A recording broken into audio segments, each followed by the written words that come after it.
A slice of summer. This is a sign that we put up this year to help our local business and people from West Plains when they want to come out to our patch and pick up a watermelon. We'll go over here to the big stripes. These are the ones that we planted. This is May the 5th. That was on our first video. And we'll show you how progress has started. Some of them are doing real well, and some of them are kind of slow, just like anything. The big stripes are supposed to average 30 pounds a piece on the watermelons and produce 4 to 5 melons per plant. They're not blooming yet, but they're looking pretty good. We'll go up through the middle of the patch here. When I mowed this here Thursdays, the days that we mow on, these vines wasn't even hanging over the patch.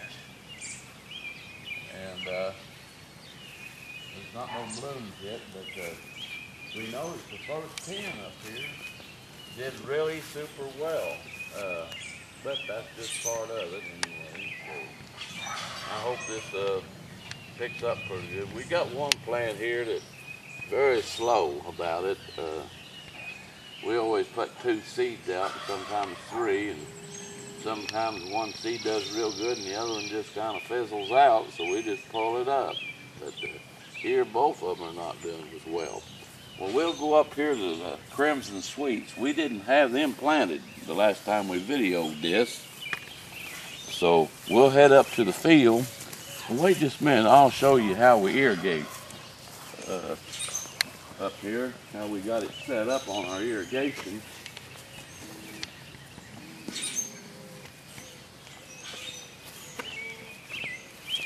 We got one hose right here that irrigates both beds. It's got a cutoff valve. I don't know if you can see it. If she can get up here with the camera, maybe we can put it on video too. Can you see the valve?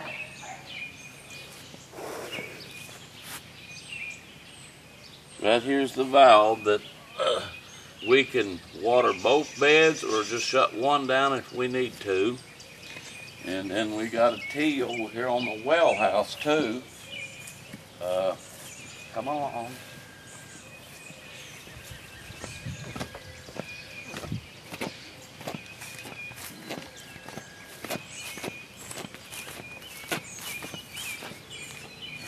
Here's where we can water these 2 beds, and we can water the other 4 in the field. I just turn my deal here just a half a turn, and it waters them well. And it's not so hard on the well, it kicks on and off. We'll go up here.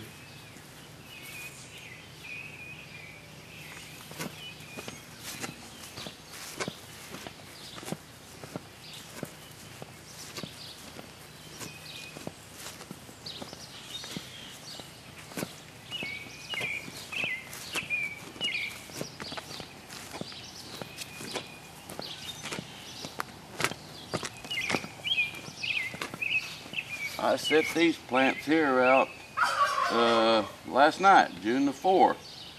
They was replants that we had left over. We put them in these mineral block tubs. There's 4 of these are Crimson Sweets. The other 4 here are big stripes. You always gotta, when you put your Jiffy Pot plants out, make about 10% of what you usually put out as replacements. And then that way, you have to put some, and when we do put replacements, we put a caution flag out, so it kind of shows them, you know, here's a replacement, and here's a replacement, but these here is put out about, approximately 5-6 days before, after our big stripes. The Crimson Sweet is what this is called, and they'll average between 20 and 25 pounds. And up here at this other bed, I think it gets more sunlight why it does so well. This is the third year that we've grown them in this bed here.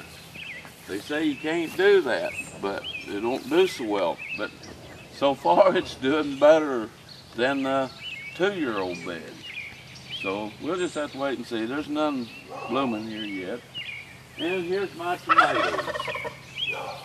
We got Golden Jubilees. Got 2 of them plants out. And I'll show you here. We got a tomato here I seen the other day. It's about like a golf ball, and then little ones there. And they're yellow, not like the yellow flags, but kind of a yellow orange. We got the 2 and they're blooming. And these here, we've got 13 plants of the Better Boys. And they're blooming real well. Now I see them down here, I'll show you. Yeah, right here is one of them. I noticed this morning that we've got a little tomato on a Better Boy. And I tell you, these PVC pipes right here, 10-footers, we cut them in half, and they make good things to tie on because they have no sharp edges. You know, if the winds are blowing, it don't damage your vines or your tomatoes. And these cages here are made out of concrete that they put in concrete, and they'll last a lifetime.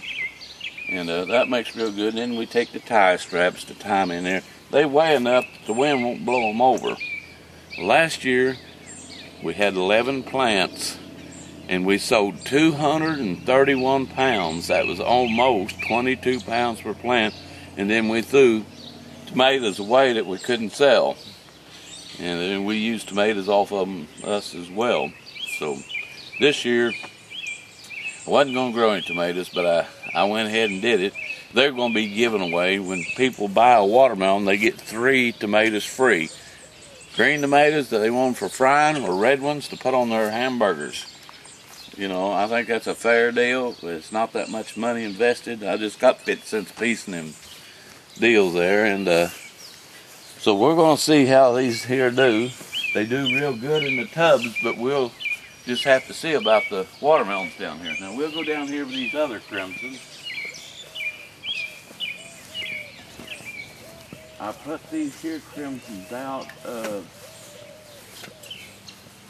can't exactly remember how long ago, but I know they're 2 weeks behind these crimsons down there.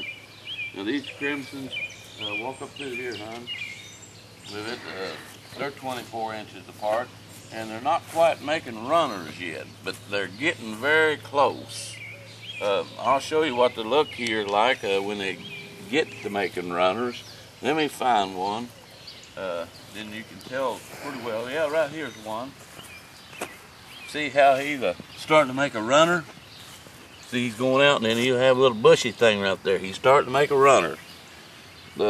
We had 23 plants here last year, and 11 plants up here. Now these are my, come on up here, Chone, so it won't be so far away. This is the first time I ever grow these things. What they are, we put one seed out. Don through Will Height Seed out of Texas gave me a small package of seed when I bought the big stripe. And you can see they're starting to make little runners. Actually, some of them just fell over. And they're orange meated. They're called Gold Strike. And when they're ripe, they're supposed to become a waxy color on the outside. And that's when they're ripe. But you need to pick them when they're ripe. In a day or two, you better get them ate up or put in some Tupperware and put in the refrigerator, because they will not hold like a crimson. So this is Randall's watermelon patch here, down here at Pottersville, Missouri. And I want to say thank you to everybody. And we'll have an update here around July the 5th. And we hope to have melons on the vine. Of course, they won't be ready, but I hope I did some good work on these things. We'll just have to see. Last year, this row and this bottom row down there, 34 plants. produced 1,681 pounds of watermelons, and there was 97 melons, and they averaged a little over 17 apiece. And then we had probably 5 to 6 to grow so fast they just exploded. And we fed them to the neighbors' calves and donkeys. So this is it. Bye.